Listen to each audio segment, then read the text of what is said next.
সবকিছু সম্পর্কে অবগত করে যাতে যে কোনো মুহূর্তে যখন আমাদের বড়দের পক্ষ থেকে আইনকে সামনে রেখে আইনসম্মত যে সমস্ত পদক্ষেপ নিতে বলবেন আমরা যাতে সঙ্গে সঙ্গে সাড়া দিতে পারি, এজন্য আমরা গ্রামে গঞ্জে আওয়াজ তুলে মানুষকে অবগত করতে চাচ্ছি।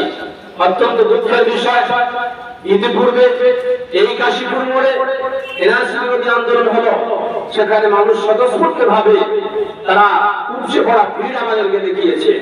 কেন এটা তখন ভিড় ছিল, এখন কেন ভিড় নেই, এ সম্পর্কে ইনশাআল্লাহ আগামীতে কথা হবে। আমরা যারা আওয়াজ শুনতে পাচ্ছি, দেরি না করে গফরকে ডেকে নিয়ে এসে আজকের এই সমাবেশকে আমরা সাফল্যমণ্ডিত করব। এখন আমাদের সম্মুখে বর্তমান যে পরিস্থিতি, ওয়াকফ আইন যেটা, এই আইন প্রত্যাহার করা না পর্যন্ত আমরা এই আন্দোলন চালিয়ে যেতে চাই। এ সম্পর্কে আমাদের চাঁদগাঁও ব্লক জমিয়তুল উলামা হিন্দের সভাপতি জনাব হযরত হাফিজ আবু জাফর সাহেব দুটি সংক্ষিপ্ত কথা রাখবেন। তারপরে পরেই আমাদের এলাকার বিশিষ্ট ব্যক্তিগণ যারা আছেন তারা কথা রাখবেন।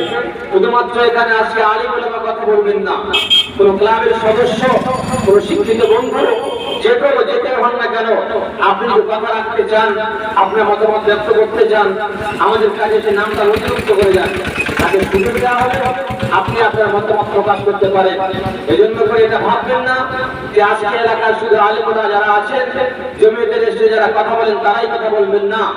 যে কোনো ক্লাব, যে কোনো সংগঠন, যে কোনো পার্টি যারা নেতৃত্ব দেন তাদেরকে আমরা আহ্বান জানাচ্ছি, আপনারা আসুন এবং কথা রাখার জন্য আমাদের এখানে নামটা নথিভুক্ত করে যাবেন।